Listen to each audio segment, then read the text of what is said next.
আসসালামু আলাইকুম, কেমন আছো তোমরা সবাই? আশা করি সবাই ভালো আছো। তো আলহামদুলিল্লাহ আমিও ভালো আছি। তো আজকে তোমাদের সঙ্গে শেয়ার করব চিকেন পকোড়া।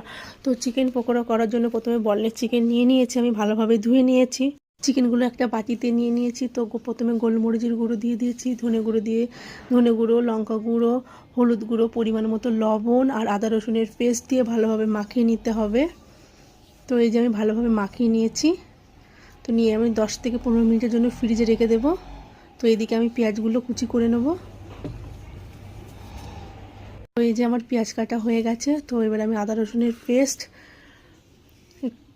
পরিমাণ মতো লবণ, ধনে গুঁড়ো, জিরে গুঁড়ো, লঙ্কা গুঁড়ো, হলুদ গুঁড়ো আর একটু বেসন দিয়ে ভালোভাবে আমি মাখিয়ে নেব।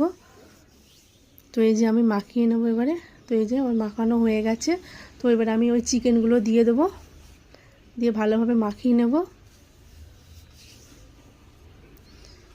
তো এই যে আমার মাখানো হয়ে গেছে। তো এইদিকে আমি কড়াই বসিয়ে দিয়েছি, তেল দিয়ে দিয়েছি আগে থেকে। দিয়ে কড়াইটা গরম হয়ে গেছে। তো এইভাবে গোল গোল করে ছাড়তে হবে।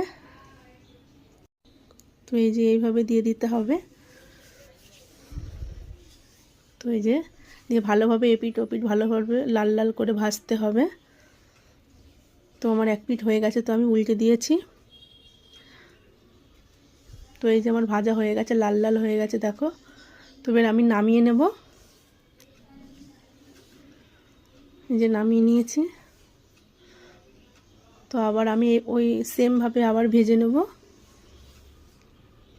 তো এই যে হয়ে গেছে। তো এবার আমি নামিয়ে নেব।